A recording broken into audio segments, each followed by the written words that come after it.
Yo, what is good, YouTube? Today, we are going to be talking about the upcoming banner that's going to come out, like, hopefully by the time this video comes out. The one for Fantasy El Condor Pasa, Fantasy Grass Wonder, as well as a Power King Halo and a Wit Seiun Sky. Very, very cool, evil-looking art. Really cool dresses. And we're also going to talk about the free event card that is coming from the story event that's dropping on the same day from umaquest. Let's go ahead and dive right into it. This is, again, a should you pull for these things, and it's also kind of like just information for maybe you're starting the game, maybe you're re-rolling, maybe you just want to roll for these umas and you just happen to get them and you want to see what you got. Like and sub if this is helpful to you, and use my code MAMBO for 10% off your gamer subs. Seiun Sky SSR is a Wit SSR card. The long story short of it is that she's just not very good. On the face, you could see that we have low specialty priority. We also have like decent training effectiveness. If you do borrow a maximum break version, or I guess go for broke for whatever reason, and you get a maximum break, you get 10% training effectiveness. So you could see that this card is kind of like a roaming support, right? Low specialty priority, high training effectiveness. This is something we see usually. However, when you compare Seiun Sky to her sort of contemporaries or other choices, the other choices just seem a lot better. You have Nice Nature. This is a free SR event wit card. You have 15% training effectiveness on this, on a roaming support. You also have Mejuro Dober. This is a better roaming support card.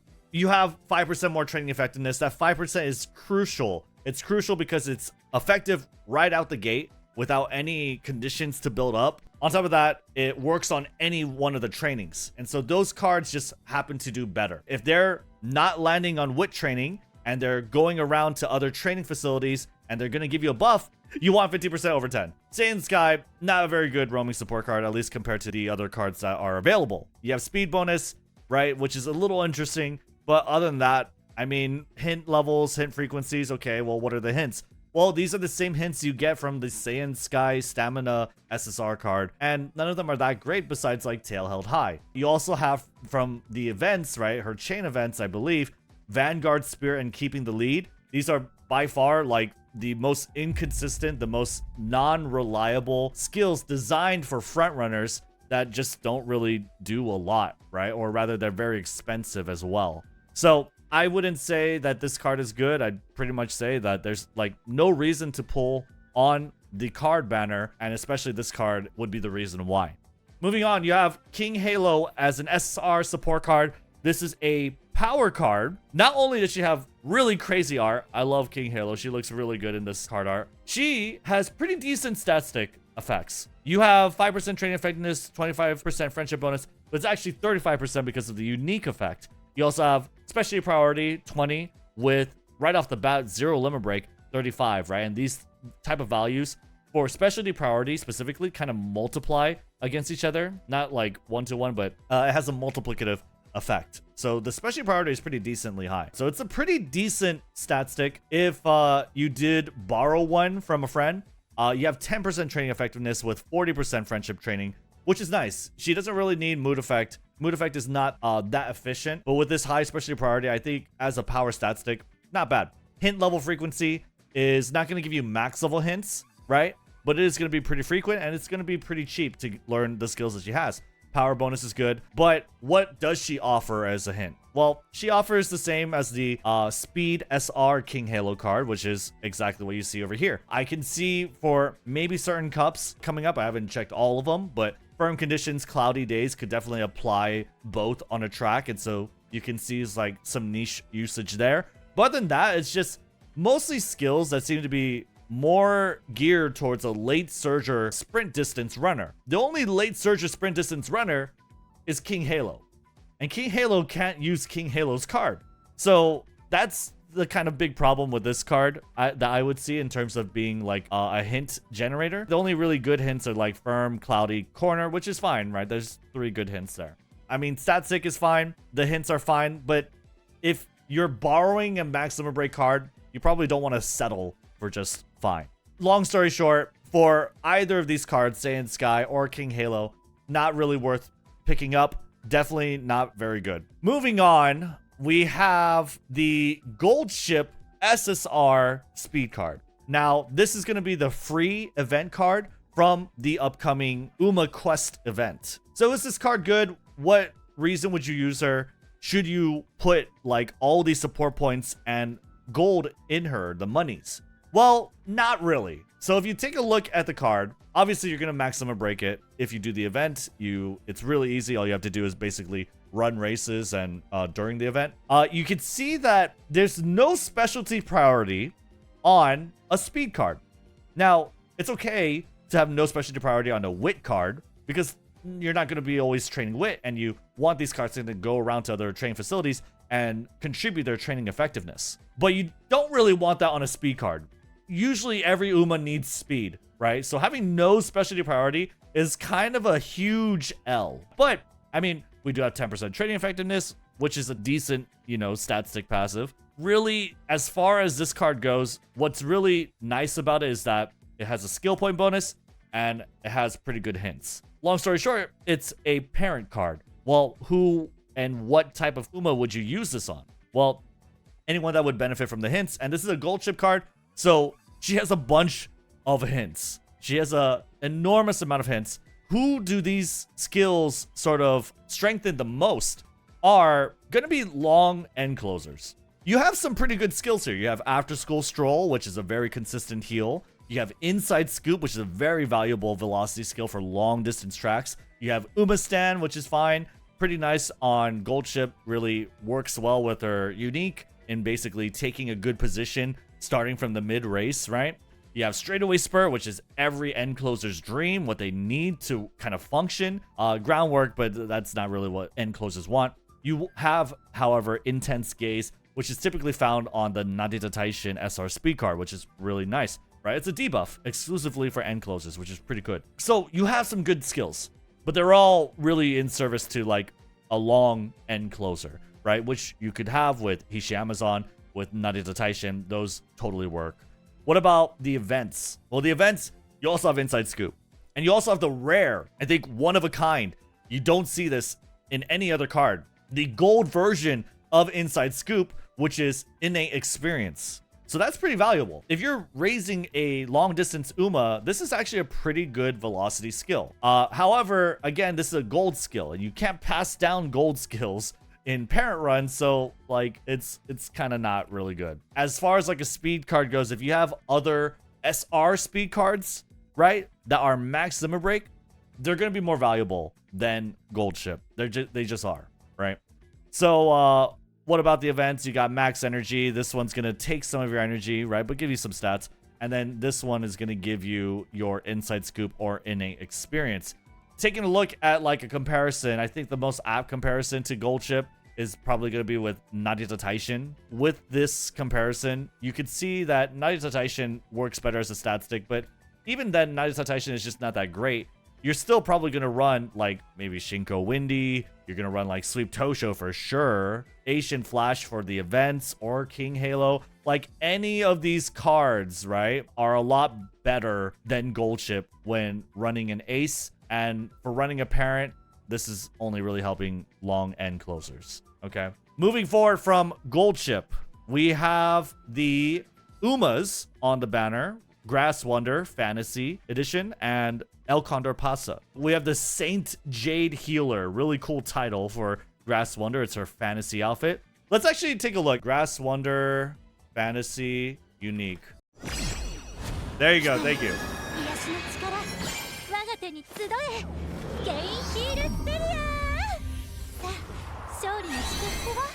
That's really cool, right? That's a really cute skill. We have 15% stamina and we have 15% wit. Not that great, but stamina, you'll see that it's a pretty recurring theme for this character. Grass Wonder is a healer, and so the skills that she knows are all heals.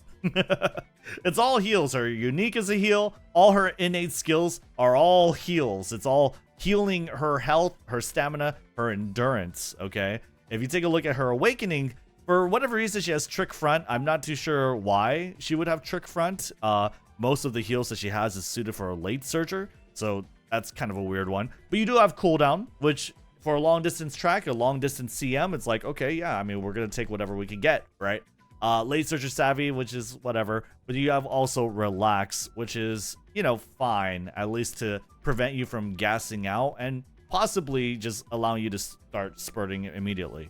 So these are good gold heals, right? They're totally fine gold heals. The problem with Grass Wonder Fantasy, there's just not a lot of other like winning skills. There's no skills that help her win the race. They help her survive the race. They don't really help her win the race. There's not even on your left. So this is a very sort of gimmicky character, right? It's a very gimmicky character. It's a pretty funny character. It's a theme and it matches with her kit. That's basically the story of Fantasy Grass Wonder. Eventually, Grass Wonder does get other things. I'm not going to really go over it, but if you notice that there are evolved skills as you move on, and these skills have more than just heal, they actually give some speed as well. You can take a look at this yourself by going to Game Tora and hitting the cogwheel, but they still don't really make her better than her contemporaries.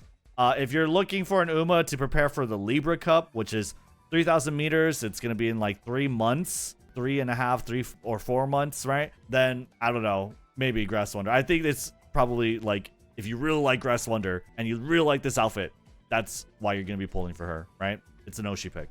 Finally, we're going to talk about El Condor Pasa Fantasy, the Kukulkan Monk. This is a really cool skin. This is a really cool design. Eru Konda.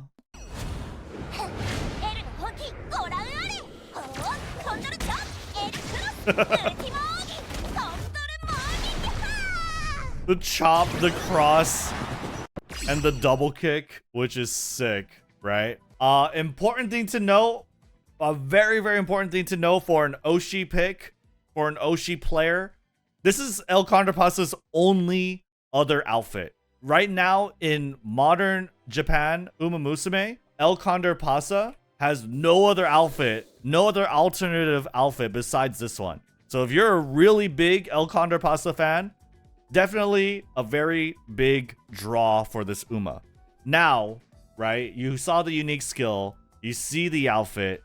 What about the character? Well, the character's pretty good. You have 15% speed and 50% guts, which is all right. At least you have 50% speed. But what she has is pretty good aptitudes. Again, you could have Dirt B. This is the same as El Condor Pasa, the regular one. You have a lot of good skills. The unique skill, particularly for the Cancer Cup, is not going to be very good. Okay, just straight up. It's during the final corner, and it's going to give you acceleration, right? If you're between 4th and 7th, right? So this is not very good. It's just not a very good skill. It is good on certain other tracks, certainly, especially during the final corner. You're looking at skills wherever like Red Shift or Shooting for Victory are good. This is going to be pretty similar. However, for Cancer Cup, just it's a no-go, right? Because again, Cancer Cup, you're taking a look at this, the final corner is mostly mid-race. However, she has Homestretch Haste. She has Updrafters, which is amazing for the Cancer Cup. She also has Outer Swell, which is another amazing skill. It's final corner velocity. Final corner is in the mid-race, so velocity is very much welcome there. Very good innate skills. And then on top of that, her potential skills are even better. With each level, you get Unyielding Spirit. This is a huge value Cancer Cup skill. You have Furious Feet, right, which is the gold version of Updrafters. Amazing. You have 1.5 million CC, another very good skill, especially for this cup. And Rising Dragon. This is only available on Measure Orion on the character, or the Bamboo Memory power card that nobody's going to run, right? Rising Dragon is a very rare, very good skill for late surgers. So her kit is actually kind of goated for Cancer Cup specifically. And as a late surger, I mean, like without even mile distance, you have Outer Swell, you have 1.5, and you have Rising Dragon. Rising Dragon is a huge pull. So on top of this, I guess she also has Wet Conditions, which is even more like the most shield horse for Cancer Cup is probably going to be El Condor Pasa. Now that isn't to say like she's going to be the best Uma. You know, there is a front meta. Smart Falcon is very, very good, right? Vodka is much more free to play friendly. You're going to see her a lot. She also has pretty good skills, but like her kit, El Condor Pasa, for a very dedicated player, for someone willing to break the bank and raise it to potential level 5, you're going to enjoy a very good amount of success, I believe, for the Cancer Cup, because Cancer Cup definitely favors and has room for late surgers. I would even say in my test runs, late surgers have shown to be pretty fairly consistent and very good. They are known as like gamble umas. I would say that they are pretty strong, okay, at least in my experience from what I've seen. El Condor Pasa Fantasy, definitely a very good pull.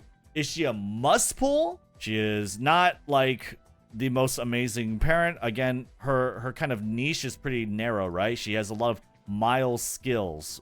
Condor's Fury, this is a very good acceleration skill. She's actually a very good late surger and closer parent. Her unique skill is actually pretty nice. The only problem is, or rather where it doesn't apply, is whenever the final corner is in the mid race, right? So for, again, Cancer Cup, it's pretty dog, it's pretty bad. But for tracks where it is relevant, this is a very good unique acceleration skill. The only problem or the difference between El Condor Pasa and the actual highly recommended late surger sort of end closer parent Mejuro Dober is the fact that El Condor Pasa's unique requires an overtake target, whereas Mejuro Dober is essentially a skill that activates if you meet the position 5th through 6th as you enter the final corner. The final corner could be in the mid race, it could be in the late race, it could be bad, especially on shorter distance tracks, but on tracks where it applies, this is a very godly sort of acceleration skill. Similar to this, but again, this one has a little more extra on it in that you need to have an overtake target. So she's pretty good. She is pretty good as a late surger and closer parent. She's also great as a mile late surger runner. She's great for the Cancer Cup. She's definitely a very good Uma. She's not like necessarily a must pull, but she's definitely very nice. And remember, you want to keep in mind the upcoming Umas as well. So after Fantasy, Pasa, and Grass Wonder, you do have Fuji Kiseki, which is going to be a huge Oshi pick, at least for me. You have Gold City, and then you have Special Week and Summer Maruzenski on basically next month in October, towards the end of October, okay? So even though El Condor Pasa is a pretty good late surger parent, right? She's still not as sort of necessary as most people would consider as Mejuro Dober, and she is fairly close in proximity to Summer Maruzenski, who is a huge meta pick, but also a pretty attractive like Oshi waifu pick as well. She's pretty hot. So just keep that in mind. That's gonna be it for these Umas and the support cards. Thank you for watching. Let me know what you guys think in the comments below. Leave a like and sub if this helped you out at all. Use code MAMBO for 10% off your gamer subs, and I'll see you on the next one. Bye.